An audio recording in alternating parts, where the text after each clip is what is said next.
Well, we are live. Sorry for being late again, guys. Chris just does not be quiet. It's true. I'm sorry. We are here eventually, and we're here to answer any questions you guys have got in relation to SEO, YouTube, digital marketing, whatever. Whatever you want, throw it at us and we'll do our best to answer it.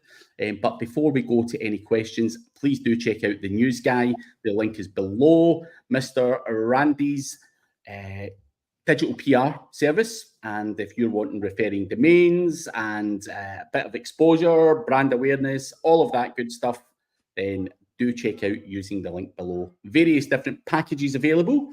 Yeah, so we're here, as I say, to answer your questions. Take advantage of it. It was slow last week because we were off for a few weeks, but we were back last week and we got there. No, did we? We might have wrapped it up a bit earlier, but hopefully you guys are there. If you are there, let us know where you are, who you are. Any question is good. No such thing as a stupid question. Otherwise, me and Chris are going to be talking about a whole bunch of shit that you probably don't even care about. So do let us know in the chat as to what you want to know, anything you want to grill Chris on, or me on, or both of us on, even if it's just to corroborate something that you already knew. Sometimes you just need to hear someone else saying it, and we're also happy to do that. So let us know. But before that, Chris, before the questions come in, anything new, exciting? New and exciting. Nothing really exciting. Not really. No. Nothing to report on. No. No, man. Not making some small strides within my own business. I like how the white label is going on, but more times than not, I'm finding that business owners actually don't know exactly what they need or what they want, even sometimes. So I think that white label is great for those that not understand what's on the menu, but 99.5% of people want you to outline what they need, right? Yeah. So I think making that separation for myself would be wildly helpful. Chris Palmer can do white label and teach SEO the stuff that he loves, but I think a done-for-you solution is within order. Oh, absolutely. You know, I keep repeating to people, you need to understand your audience. And you know, there is a big proportion of anyone's audience who want a done-for-you service. They want to hear you talk about it and, you know, understand that you know what you're talking about, but they still can't be asked doing it. They want to pontificate, but really they want you to do it all for them. You know, it's insane. And I think 9 out of 10 SEOs are lazy, and they would rather pay you to do it and obviously just double up on the pricing, charge the customer whatever, and obviously pay you your fee, and they get their fee, and everyone's a winner. So I think, but you have to segment that shit, Chris. You know, you can sell white label or the done-for-you service, and I think the done-for-you service is actually going to be a lot bigger because there's a lot of business owners who just are not SEOs.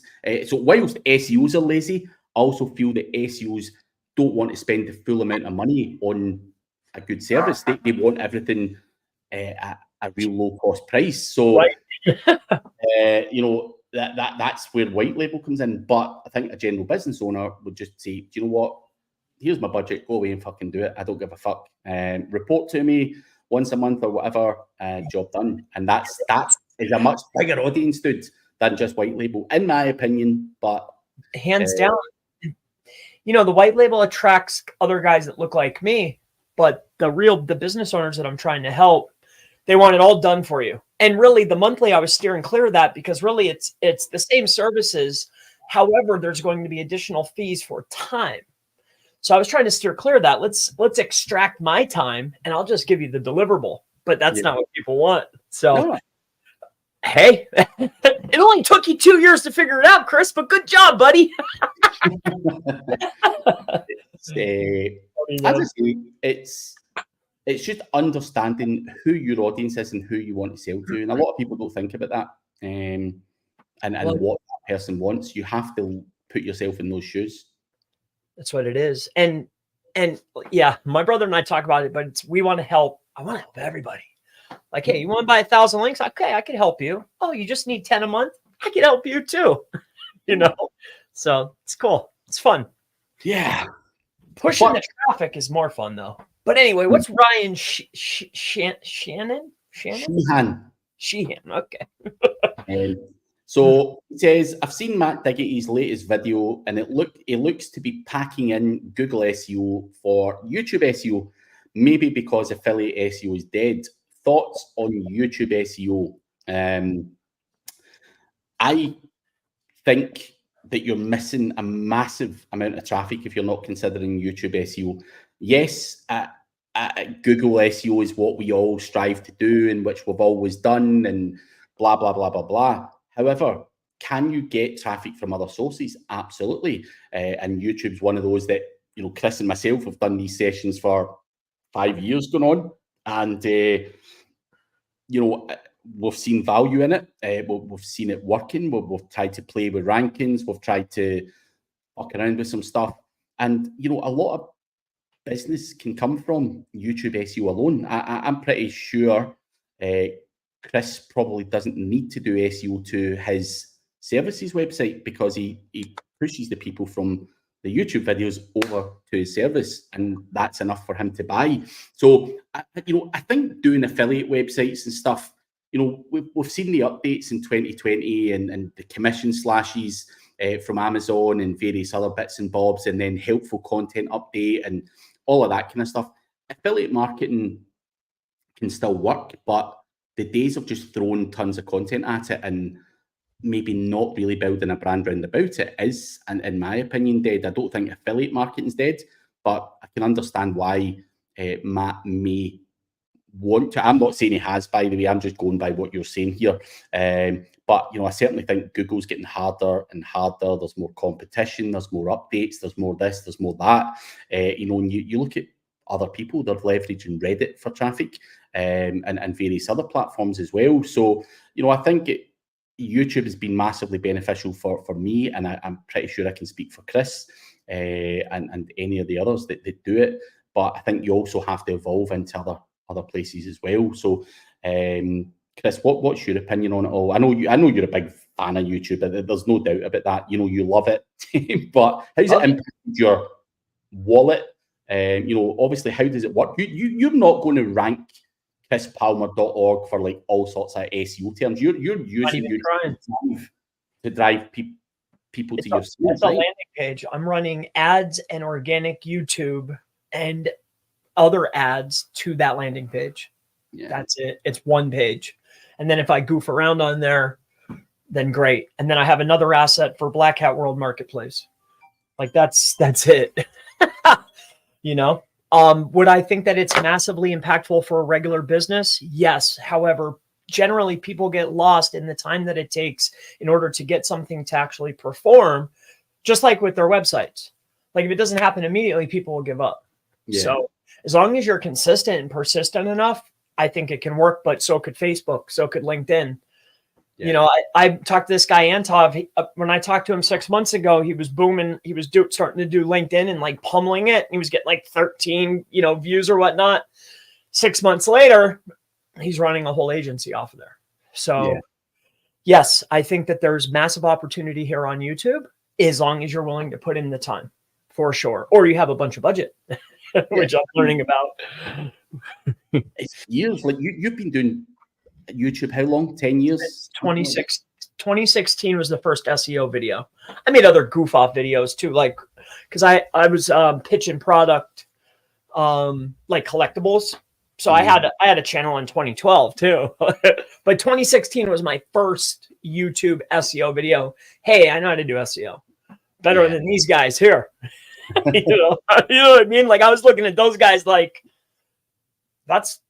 when was the last time they did that? You know, so.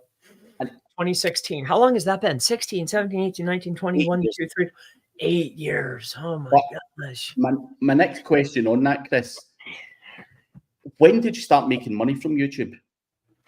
Like, how many years in? Was it years in? Was it months in? Well, this is relative, right? But actual dollars, 4 years in. 4 years in. I mean, I would probably say I was similar to that as well. I think if you think you're going to want to YouTube, whack 5 or 10 videos out, and in 3 months you're going to be making a fuck ton of money, you are mistaken. Is the point I'm trying to make. You know, it can be a hard old slog doing it, and you know, you're not getting a lot of interaction, not a lot of feedback, no questions, no nothing, and the subscribers are not going up. But I think in this day and age, you know, you can obviously use paid and stuff like that, again, if you've got budget to be able to do it. Yeah, and obviously Matt Diggity is a very, very well-known guy, so you know, I think if he does move over to YouTube, he'll be able to leverage the following and the social media and everything else to help things move a lot faster.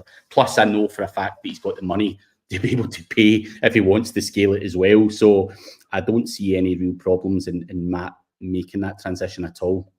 What the hell's that? Celsius? Celsius, yep. And they're looking for brand ambassadors. I'm your guy. Just clip that little bit out of the video, dude, and send it over to them. But Tonya is asking for tips on Google auto-suggest manipulation. I tried a few tactics over the last 2 months, and I can't get my keyword and brand to stick. I see it in Google Search Console, but not in the auto-suggest. So our auto-complete is Tonya's doing it. Have you played around with that stuff? Of course, right? I think everyone has thought of it at least once. However, when was the last time you were typing in something and the little box popped down and you're like, oh, that's it right there? Really? Oh, like, yeah, okay, get going. Really? Yeah. By the time that sucker drops down, I've already got in what I want. I've already hit enter. Like, I see it, I'm hitting enter as I look. When I look up, poof, I'm on enter. If you're looking for something you don't really know, like, you know, as a normal, not for an SEO guy searching for stuff, but, you know, the general user, mistyping shit and all that, and then you're getting that autocomplete comes up, and you go, bang, fuck it, I'm clicking on that. That's fair. I guess... So, you think like an SEO, you're not thinking like a fucking user. I know. This becomes an issue sometimes. So I consider it spinning the wheels. It's not something that I've focused enough energy on in order to give you a recommendation. I mean, I can't give you a recommendation of a tool, but it is something that me and a few other friends behind the scenes have played around with.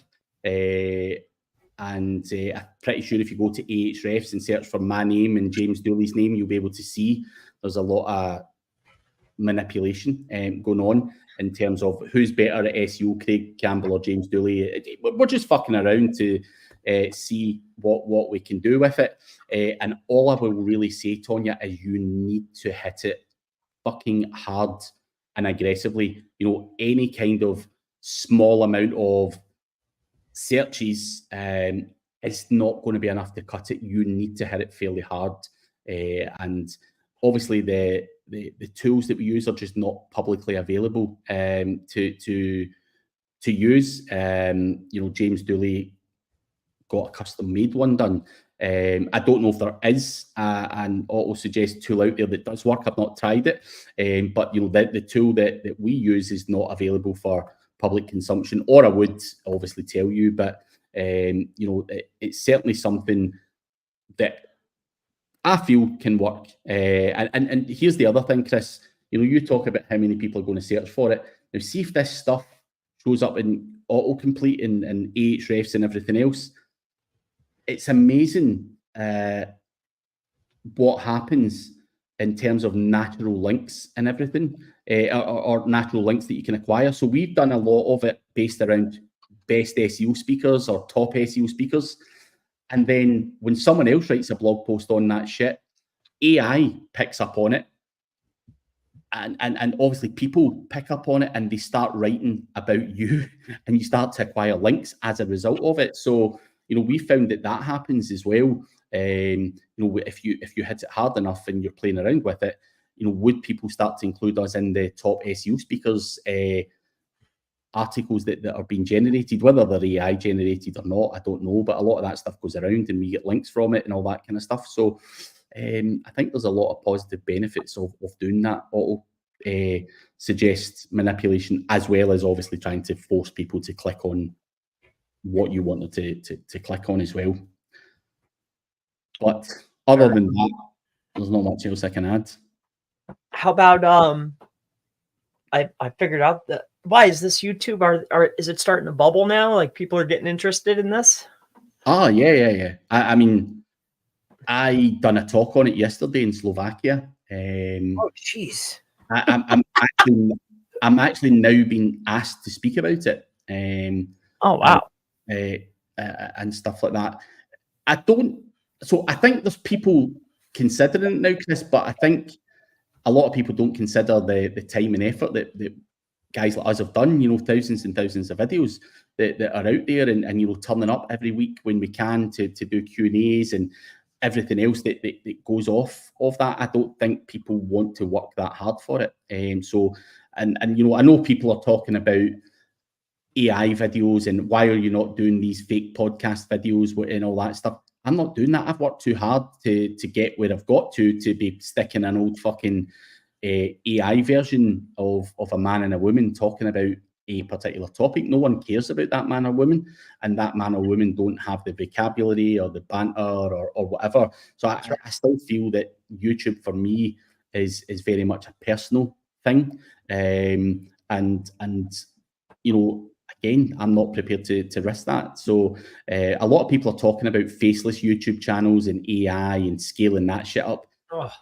I would be doubling down saying no. Like, we have built personal brands using YouTube. We can generate traffic and revenue using this, trust and authority using this. So I always go down that kind of route of trying to say to people, you're going to have to be in it for the long haul if you want to do this stuff, and you're going to have to bang your head against a brick wall for probably a year or two, going, this is not working. So that's what we had to do, and I think that's something I would obviously emphasize to other people as well. Yep. Yeah, I had a new channel. I just got a little solution. Yeah, I got that mobile proxy. Buy mobile proxies to rank number 2 here on beautiful YouTube. That was pretty cool on a relatively new channel. Good. It's been fun. Yeah. We're starting to get questions. I'm excited. Yeah. But Glenart, we just created 2 Facebook Reels for 2 products. Each reel corresponds to a unique page on the website.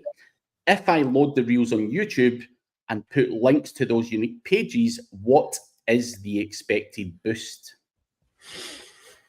Each reel corresponds to a page. If I load the reels on YouTube, so you want to put the reels onto YouTube and embed them into the page, and you're going to point links to the videos. What's the boost? Well, the videos will perform exceptionally well within Google while the links are running.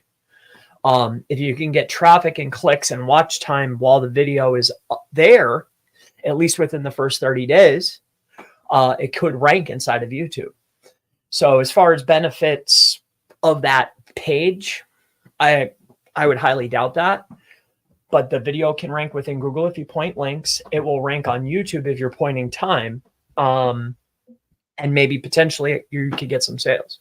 Yeah, but surely, Chris, I don't know if you've understood this right, but he wants to force people onto a specific unique page on his website. Surely traffic from YouTube going over to that website is going to help him in terms of click-through rate, engagement, and all that stuff. Definitely get some sales. Oh yeah. Yeah. That's, again, I mean, if you're putting it just by placing it though, I don't think there's a benefit. Well, I know there's not a benefit, but could it potentially lead to sales? Yes. And then the link piece, if I'm pointing links to the asset video being the asset will rank within Google itself. If I'm pointing watch time to the video, you know, depending on where you get it, then it will rank inside of YouTube while the watch time is running. But just placing it, I don't know if that's going to help that much.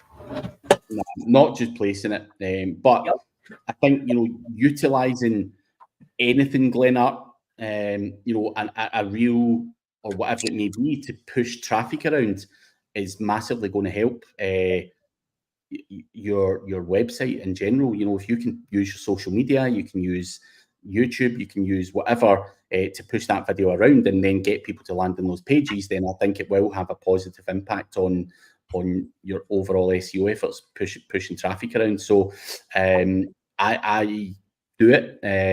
You know, I use my social media to push people onto videos that I want, you know, just using shorts and stuff. And again, all of that stuff, all I would really say, you know, Chris has said, try and do it in the first 30 days.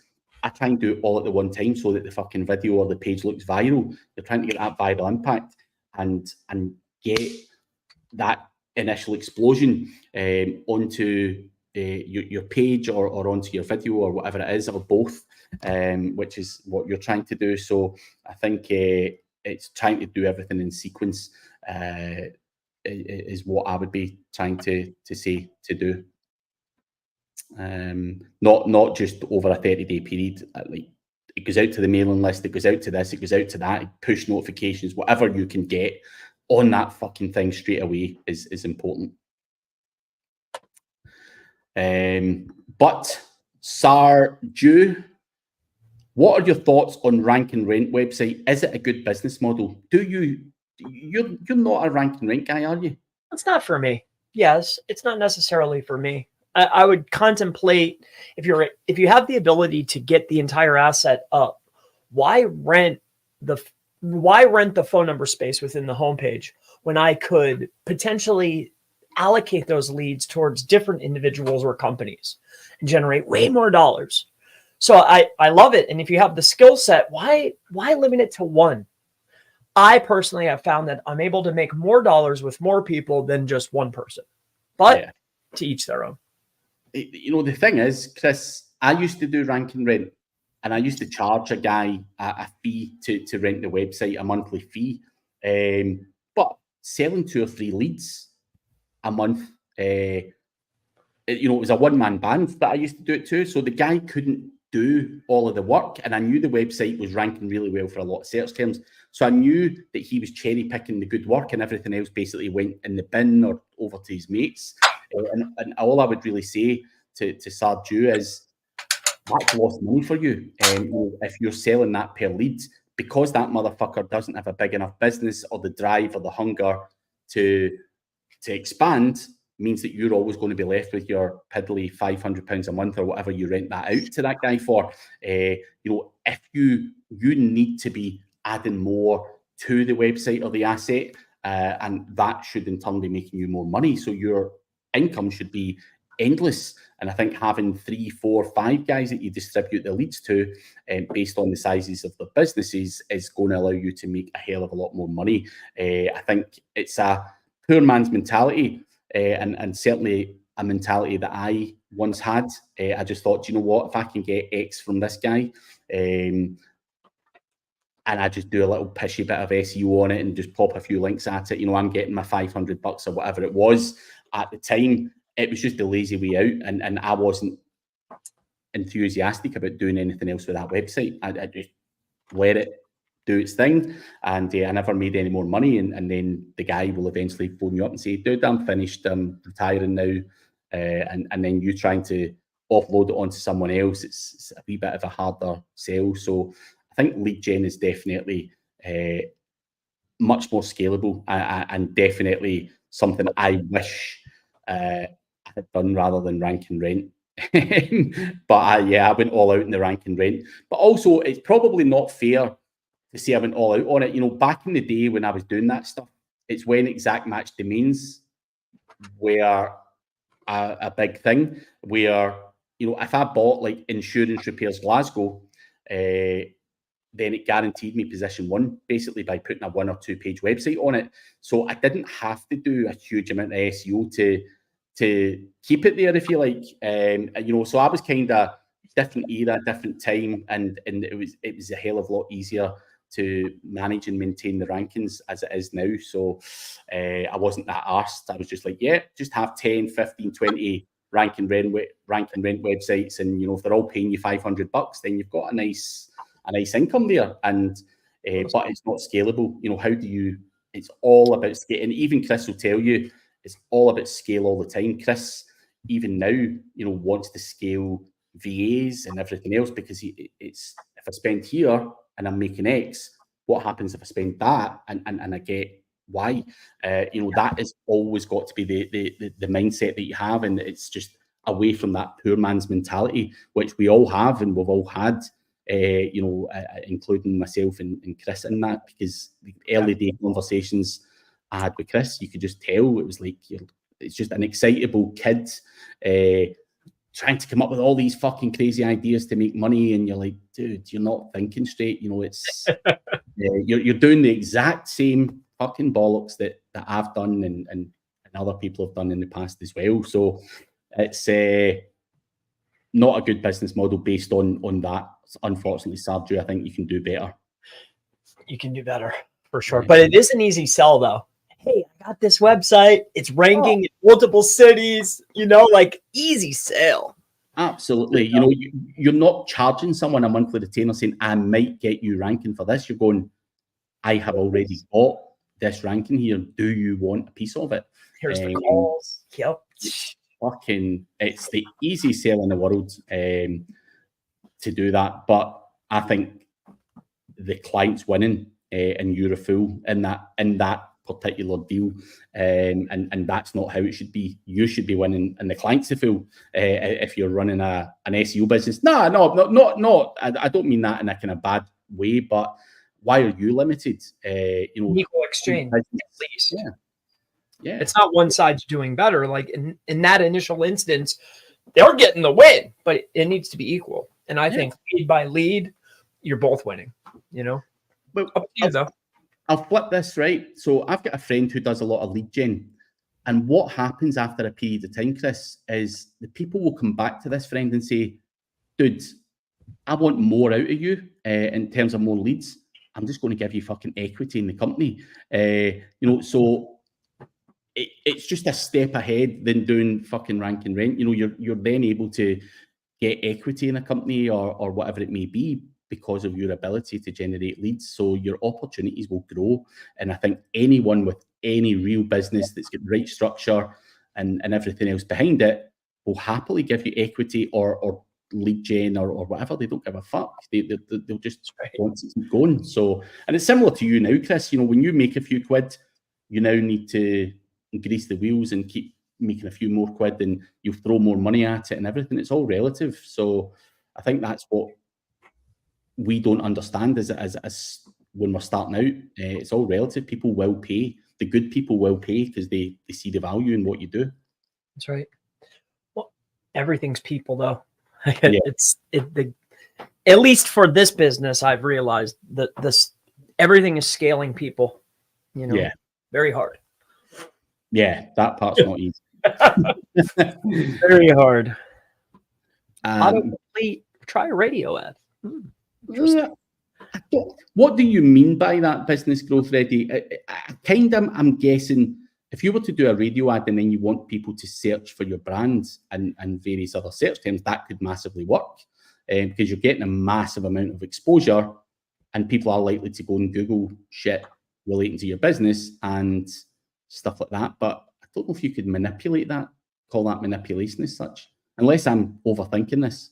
But I'd be curious to know what you meant by that, business growth ready, or if I'm missing out on a trick on that. But radio ads, would you ever consider radio ads for Chris Palmer? No, not personally. No. I didn't know. I've seen a few guys in Glasgow who run SEO agencies, and they, in recent times, some of them have tried TV and radio ads. And I'm just like, does that old school type of marketing actually work? Well, I've been seeing like Tubi, Freevee, some Hulu, only for big companies. But I'm noticing that it's relatively inexpensive to get local targeting on these streaming apps. And I've been getting hit with like there's a big plumber in Hazleton, right? And I got whacked on freaking Hulu, and I'm like, what the flip? I was like, I might consider that. I don't know what that costs, but if this dude's doing it, I could do it. I just think it would be cool. Like you're sitting there chilling, watching, Mad Men or whatever. And then, hey, you should buy some links. No, no, but I thought that was slick. I've also noticed some advertising within Tubi, like, those free apps that aren't like Pluto TV and Tubi, that type of stuff. They've been whacking local specific ads. So I'm curious what the costs would be. I could see that being beneficial, targeting, I don't know, highly populated areas where there's cash, dense in business, a high cost of living where they think $3,000 a month is cheap, and I'm like, really? Awesome. Some business owners, like I'll talk in LA and I'll be like, 20, whatever the cost is. And where I think that this is a high pitch, they're like, oh, that's it. I'm like, oh, gee, man, damn, maybe I should have been a little bit more expensive. I've noticed that with some people, but yeah, I would consider that. Sorry, I digress. It's all good information. But guys, keep the questions coming. Don't go quiet. It has really fucking died having a few weeks off. Has really fucked us. That is bizarre. But when's your other show on? Monday. So that's on Monday. And then when I go and look, we don't answer a lot of public questions on that show. It's normally just me, Holly, and Randy talking about a particular topic between ourselves, rather than taking questions from the public. This is the only one I do that we take questions from the public. Well, and two, that you're not the probability of this showing up is highly unlikely when it's live SEO Q&A with Craig and Chris. No, I mean, most of my social media following and stuff would come to this, like all the regulars. Do you know what I mean? Well, and two, what time is it where you are right now? 5 p.m. But that's the time that it's always been at. Okay, so it's 5 o'clock Eastern time. It's 12, 11, 10, 9. All right, so we're in the zone. Nah, we're in the zone. I think it's just having that few weeks off. People have just went like, fuck, they've stopped the show and they've stopped coming on, because I know a lot of people listen to it in the background and watch the replay and everything. So it's still a popular thing, but we need questions to keep it popular. But Honey does have one there. Is Google still ranking AI content for low competitive keywords? I mean, I've never had success in the long term with pure AI. Without any modification, I've always had trouble. Maybe in the short term, it'll go. But I've had trouble in the long term with AI content. But that's me. I think it depends on what you're using. As far as AI content will rank perfectly fine. I mean, if they're going to rank zeros on a page, I think they'll rank AI if you get the optimization and get the math right. Yeah. But copy paste, no. But again, what are we calling low competitive keywords? Uncompetitive industries. I have seen it happen in really, really shitty markets, but is it a long-term play? I don't think it sticks around. So now I would agree with what Chris said. But Jessica Phillips, can no-follow links be effective? I can get an article, edit in my local newspaper for $250. Ideal that it is local and has a high DA, but is the price worth it for no-follow, Chris? Well, okay, so that is, let's take the dollar amount out of the equation. Is it worth $250? No way, because I want full credit. However, if it was a much lower cost and it could potentially lead to a click, or free. If it was free, would I still want to get the Nofollow links? For sure. But for $250, that's a lot of guacamole for a Nofollow. And is it a brand new page? You know, I don't know. I wouldn't pay it. Not personally. That's way too much money. Chris is a notorious tight bastard, as we call him here in Scotland. But I think you obviously have to look at the price. You know, is Nofollow, does that mean no value? No, it's not. You know, every backlink profile has an element of Nofollow links in there. That's just natural to have them. Does that mean you're not getting credit or traffic or anything else that could come from that? It doesn't mean that at all. And I think that's obviously a bit of a kind of myth to some degree. Now, of course, we would all like a follow on there, but I can understand why someone would put that on their website, because you don't want Google being led off of your website. You know, on links, you know, you want to try and keep the bot on your website. So it doesn't mean Google don't pass value to it. And I think, but I think, you know, would I pay $250 for it for a local newspaper? You know, that's a good point. You know, you can get these for a lot cheaper elsewhere, and I think use your money wisely. But I have paid a lot more for a Nofollow on other places for brand awareness or trust or various other signals, Chris, as well, that come off of being on these type of things. You know, so I think, is it purely for link building? Is this for brand exposure? Is this going to get traffic and potentially lead to sales? I don't know of your local newspaper, but, you know, there's other benefits that could happen as a result of that pricing. You know, if that's actually going to get real traffic and stuff, then potentially it could be worth $250.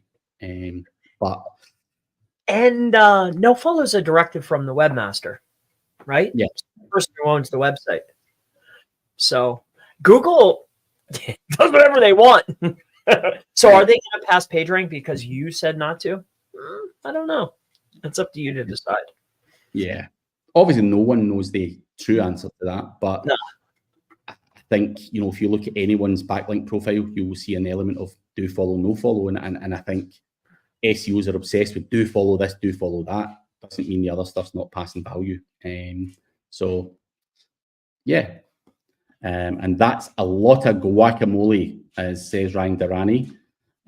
Mr. Ahmed Ishak, hello. Any questions? Do put them there. We have about 20 odd minutes left. So keep the questions coming and we will answer them. Promote offer for voucher saying best Chinese brand. So business. He was referring to the radio ads, perhaps. Oh, yeah. Ah, yeah. So you could do that. Yeah, radio ads are fucking super expensive, man. Like that would be a lot of money just to fuck around. Yes. But yeah, good idea. But Jessica, I know where to place H1s and H2s, but I'm not sure about H3s. Where should they be going? I have a bullet point list of services on my page. Should I be making them H3s? Okay, so the order in which they're on the page is irrelevant. Now, I think you should follow a hierarchy, H1, H2, H3, right? I think it's just good semantics. However, it doesn't matter where they show up on the page.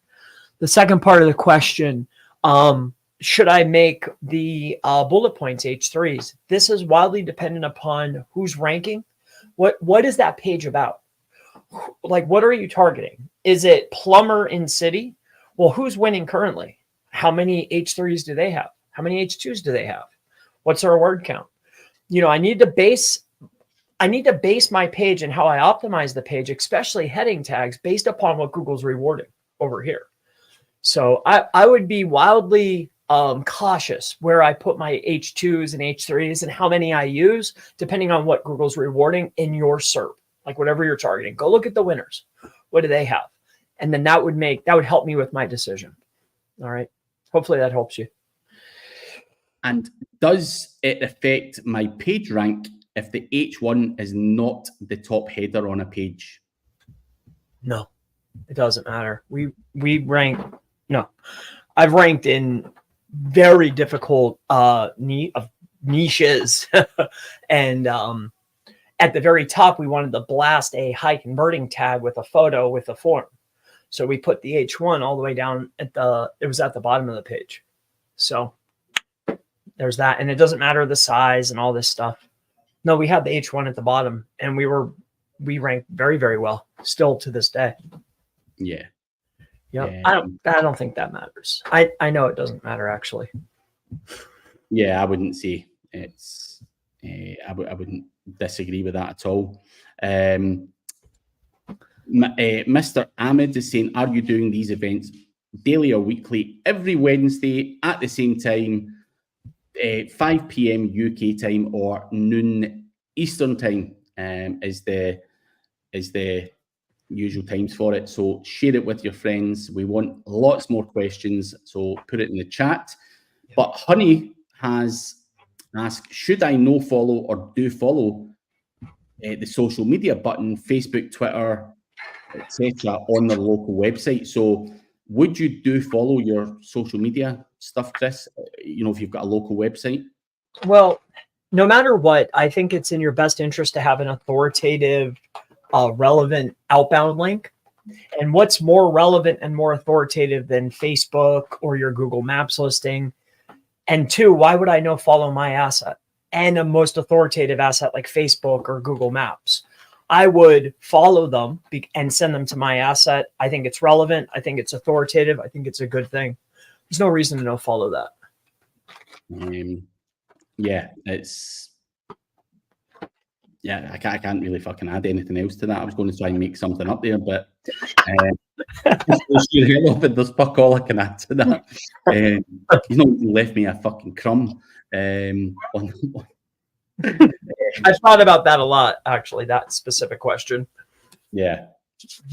Well, you know, it's came up before. But Jessica Phillips has asked another question. This week, a well-known SEO expert said that PR links and PBNs no longer move the needle. What are your thoughts? Let me guess. That's something else. That is borderline laughable. Yeah. What do you think, Craig?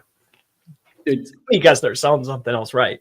Follow the dollar, of course. A link is a fucking link, right? Now, whether it's a PR link, whether it's a PBN, whether it's a guest post, whether it's a niche edit, that shit helps move the needle if you get them in the right places. Now, it's not just about moving the needle, it builds authority and trust as well, you know, in particular the PR side of things. PBNs, you can be very specific. You can buy an age domain, you can take advantage of a previous backlink profile. That is why these people do this, you know, that stuff. Now, my big thing here is anyone who says PR links don't fucking move the needle is wrong, in my opinion. PBNs, there are people who will say that PBNs don't work, and it tends to be people who don't do PBNs properly. What is a PBN? Not a public blog network or a network of websites that Google have cottoned on to because someone's so stupid to have left the footprint and been caught out. Of course, Google will diminish the value that those websites give. Those PBNs don't work. Does that mean PBNs don't work in general? Absolutely not. You know, people are doing this stuff on the daily basis, and they work very, very well. You know, it's a link on an authoritative website that passes value, and that cannot not work. So it's different interpretation of what a PBN is. It could be the reason why this particular person said that, or that person may want to try and sell audits or consultancy, and you know they're saying things like that. Obviously, a lot of people are scared of link building in general. They don't know where to turn, or they get scared of this, that, and the next thing. Whereas we've always spoken about PBNs or niche edits or even link building automation. All of these things have a place within the industry. No one's saying like a money robot blaster or anything's going to move the needle massively, but it helps with indexation, it helps with various other bits and bobs. So it's where all of these things fit into your overall strategy, is whether it moves the needle or not, and maybe they're being used in the wrong strategy, is what I would say. But Chris, what's your opinion when someone says things like that? I mean, like, now it's been reversed. You haven't left me a crumb. I mean, the PRs can be debatable due to the way that they're 304ing the links. It's a temporary redirect link. However, I'm still able to get massive amounts of name, address. I'm getting co-citation in bulk for cheap. I think there's value there. As far as the PBNs are concerned, okay, the $1,000 link from an internal page that gets 0 traffic is worth $1,000, but this link that's on the homepage that's 100, that's not valuable. This is mind-blowing to me. I think that whoever said that is clearly either selling something that is who knows what, or they just don't know about link building, unfortunately. So, yeah, I'm curious to know who it is. I guess it could be anybody, really, right? Yeah. Like, who would have the audacity to say that backlinks don't work? Oh, dude, a few people have said it in the past. Big Chase actually used to say controversial things, right? Things like backlinks don't work. Now, why was he doing it? He was doing it to build his personal brand. He was getting a rise out of people. He was getting exposure and people commenting all over his Facebook going, "Oh, you fucking lying bastard, you're lying." Dude, he had everyone on fucking strings. You walk into an SEO forum and say backlinks don't fucking mean shit. You can be sure you're getting a lot of traffic and you're going to get a lot of fucking stick for it. Is that person's agenda? Is it good marketing to say things like that? Of course, it could be seen as that. It could be that people say that, but anyone who is competent at SEO sit there and say that would be incorrect in my opinion anyway. I don't want to run anyone down, but yeah, I'd love to know who it was. And Mr. Ahmed, I can't hear your voice. I'm assuming everyone else can, yeah? He must not have speakers. Yeah, or the volume's down, or refresh. That's it. It's true. Just depending on where you are. And I think Ryan Durrani's just chipped in there saying the word SEO expert and PBNs no longer move the needle tells me all I need to know about that person, which is an interesting case study. Yeah. Live F1 fan, good to see you as always, mates. Thoughts on local businesses booming on TikTok? What are your thoughts on seeing that, Chris? Do you see it? Do you think that's a viable place for a local business to go to get traffic? Can you get a lot of visibility and a lot of eyeballs and perhaps even a lot of interaction? Yes. But could a local business in Reading, Pennsylvania actually cut more hair or install more roofs or put in more windows? I would find that hard to believe. I would find that very hard to believe. Dude, I disagree. Certainly from where I'm from in Glasgow, I see many different businesses, whether it be a cleaning company, whether it be a roofing company, whether it be a plasterer, any of these types of things, and they are doing really well on TikTok. A plumber, there's a guy locally to me who does, he's not the cheapest either, dude, but he's really good at what he does. And dude, that guy is fucking inundated with more work. Genuinely, I've seen that locally. I don't know if that's just a Glasgow thing, but these people are generating a serious amount of leads from local stuff. And even the plasterer guy, I see he's actually doing it really funny where he fucking dances around and then fucks the plaster on the wall and starts dancing around. So he's making it funny and interesting. But he'll show you the before, he'll do the goofy thing in the middle, and then he'll show you the after. And his work is fucking outstanding. And I think it's how you. I think if you're going to go on TikTok and say, "Oh, come and get a new roof," yeah, well, it's going to work. It's how you. Again, it's like YouTube. You need to spend a bit of time building up a bit of a following, a bit of a personality, make people come to you, and then potentially you can tell them, I'm a great plumber, or I'm great at this, I'm great at that, and maybe even add the fun element to it. So any of the guys that I see doing well from a local business perspective have their personality behind it as well. So it's not a case of, oh, we do roofing, come along and get a new roof. It's not like that at all. It's just not. So I think you're right to a certain degree, Chris, but not in other ways. Certainly from what I've seen locally, I could rhyme off multiple guys locally who do really fucking well from TikTok. Fair enough. So I'm not saying it works for every business. I will also add, live F1 fan, anytime I put up an SEO post on TikTok, it normally bombs. So it's not good for my fucking business. I shake my fucking fat ass and that's a few views. But yeah, it's not perfect. Yeah, I didn't. You didn't get much on TikTok either, but did you give it long enough, Chris? I made 1,200 videos. So 1,200 videos that fit the format. We generated 1,200 or 1,300 different clicks. It accounted to 64 new customers. For the time, the effort, the energy that was put forth, was 64 customers worth the time and energy? Not in my opinion. Fair enough.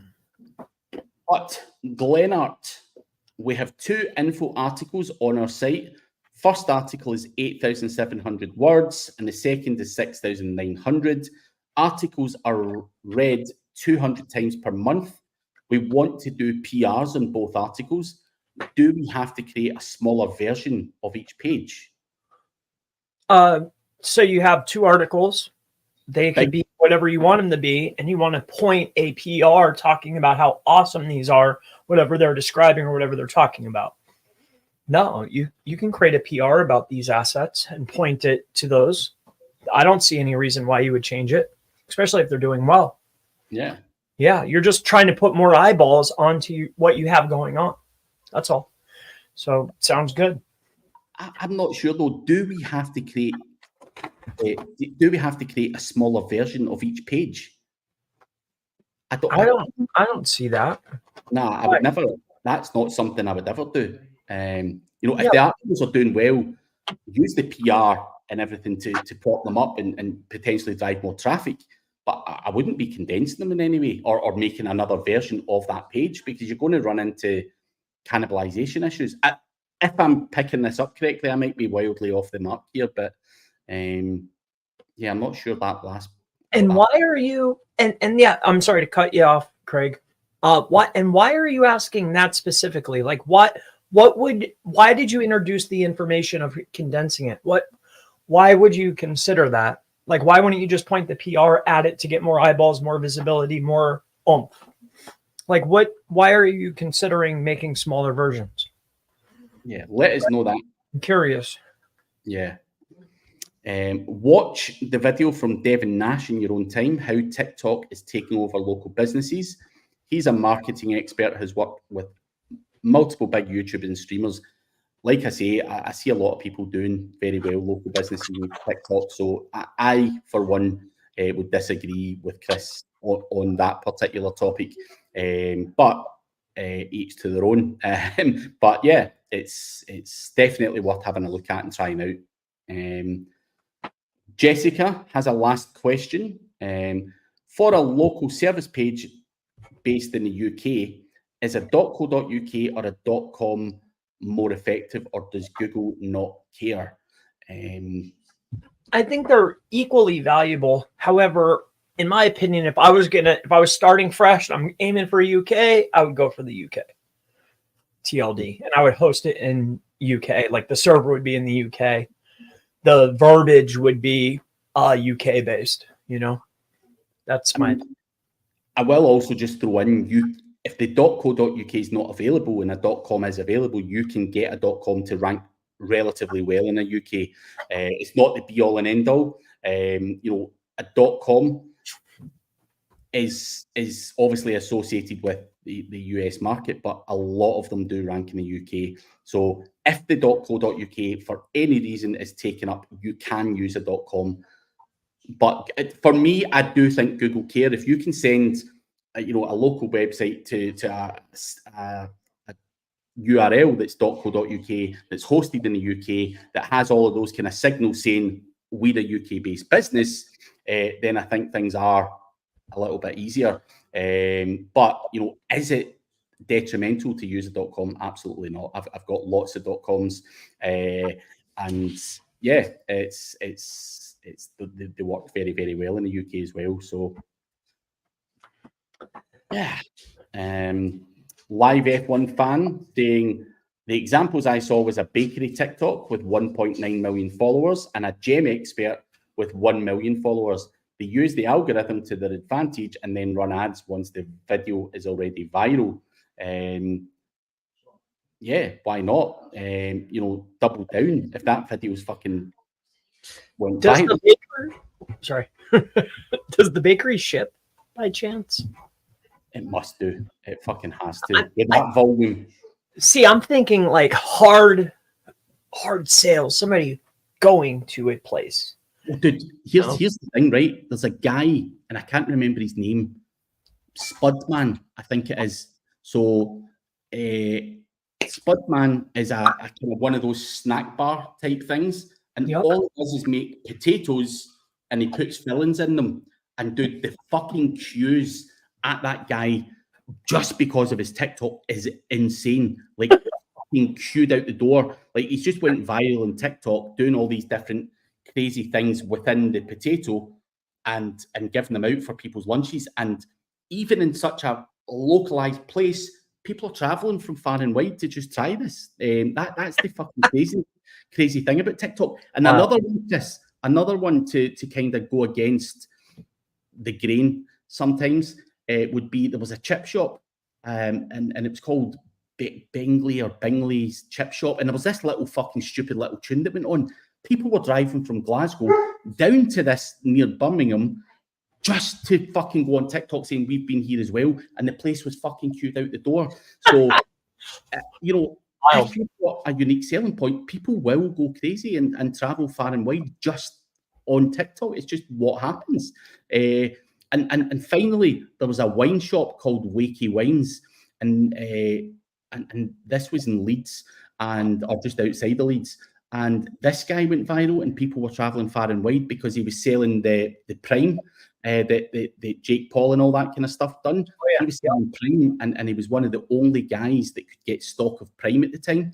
And he blew up on TikTok, and people were traveling from all over the UK to this motherfucker. So I don't want to sit here and say it doesn't work, because it has. You know, bakeries, fucking the Spudman and his little van and all of that kind of stuff. So it can work massively, massively well in your favor. So don't dismiss it, man. Try it. But I'm just curious though, if a business owner came to you and said, "Hey, I have $5,000, right? There's TikTok, we could do Google ads, we can set up our website, do content, do Google Maps, maybe some videos, we could set up our profiles." Would you set up the profiles, do maps, and start running Google ads? Or would you invest the money and time into doing videos and producing content for TikTok? Which one would you do? I mean, obviously, as an SEO guy, I know which one's likely to yield constant results. You know, being the kind of maps and everything else, we know that works. But my argument to that is, Chris, who's to say TikTok doesn't work? Why are you not fucking trying that? There are businesses out there who've never done a fucking map list in their life that are making millions of fucking pounds on TikTok, and those people chose to go down a different path. And I'm not saying it can work for everyone. As selfishly as an SEO will say, yeah, we're going to do the map thing. We know what works all of the time, but could you hit though? Yeah, you could. Yeah. So yeah, depending on the business and shit, and the personality that's behind the videos is obviously big players into asking that question. If that guy had $5,000 and the question was like, I've got this really hot guy or hot girl that's really funny and they can promote this product in this way, where am I likely to yield the biggest traction away? But then it's going to be the flip side of it, So, there's opportunity. Yes. Not for SEO though. No. I don't know what it is. It's tough. The funny stuff goes though, as you pointed out. Like that goes, but no one's in TikTok at night scrolling through it wanting to see serious information. They're wanting conspiracy theory shit. They want funny shit or whatever it might be. They're not there to be sold to. As such, you can sell, but do it in a funny way. That's it right there. They don't, and nor are they there to look like it's not a learning thing. Like they're not like, oh, how do I do this? Nah, you go to LinkedIn or YouTube or fair enough. But Glenart says augmented reality ads work very well for services, businesses on TikTok for business and Snapchat for business. They have huge appeal. So Glenart is a fan. And Ursol, you have missed it. We are at the end. How did the Philippines conference, or did the Philippines conference go well? What's your opinion? I mean, I enjoyed it. I enjoyed my time there. Yeah, I can. The only criticism I can have about it was the food lag in the journey. Oh, okay. Yes, the journey. They got to get the food thing situated out there. The food's not great out there, but aside from that, it was a positive experience. Nice people, well put on event. Massage chairs sitting at the side, getting I can't really sit here and criticize it at all. So pretty nice. Yeah. I think, Kirk and Jonesy done well and putting it on, and nice venue. It was a nice venue, nice experience. The only, as I say, the negative was the fucking flight. I just hate long flights. I'm still not 100%. Well, it took a couple. Today I feel great, but like that first week was horrible. Yeah, it messes you up. Yeah. And I had to travel on Sunday again to go to Slovakia, and I came home last night. So, I'm probably a few more days away from relaxed and chilled out. So, dang, you're doing too much. I can't do that, man. You're wild. I'm not going anywhere until January. I'm good. I've got two more. I've got one at the start of November in Greece, and then middle of November in Milan, and then that's me until the one in January that we're both going to.